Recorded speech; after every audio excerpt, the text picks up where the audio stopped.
Hello guys, welcome back to another video. आज हम adrenergic drug का क्लासिफिकेशन देखेंगे। तो इसमें पहला ग्रुप देखते हैं प्रेशर एजेंट। तो इसमें पहला आता है नॉरएड्रेनालिन, दूसरा है इपिड्रेन, तीसरा है डोपामाइन, चौथा है फेनिलेफ्रेन, मिथोक्सामाइन एंड लास्ट वाला है फेंटरमाइन।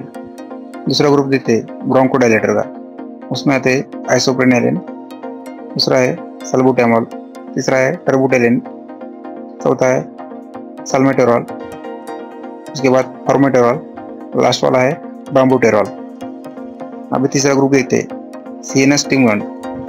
तो गाइस इसमें आते हैं एम्फेटामाइन, डेक्साम्फेटामाइन, मेथाम्फेटामाइन एंड लास्ट वाला है मिथाइलफेनिडेट। चौथा ग्रुप देखते हैं यूटेराइन रिलैक्सेंट। इसमें आते हैं एरिट्रोडिन, आइसोक्सिप्रिन, सल्बुटामॉल, टर्बुटेलिन। अभी पांचवा ग्रुप देखते हैं कार्डियक स्टिमुलेंट का, उसमें आते हैं एड्रेनालिन, आइसोप्रेनालिन एंड डोबुटामाइन। अभी लास्ट वाला ग्रुप देखते हैं नासल डिकंजेस्टेंट का।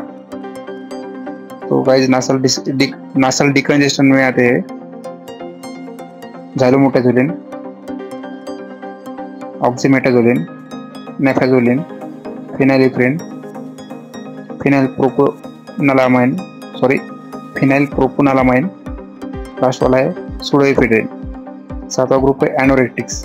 इसमें आते हैं एम्फेटामाइन, फेनफ्लुरामाइन, डेक्सफेनफ्लुरामाइन एंड लास्ट वाला है सिबुट्रामाइन। तो ये थे गाइस एड्रेनर्जिक ड्रग की क्लासिफिकेशन, जो कि एक बहुत ही बड़ा क्लासिफिकेशन है और इसमें सब 7 सब क्लासिफिकेशन है। Thank you for watching this video. If you like this video, please like, share and subscribe guys. Thank you for watching this video again.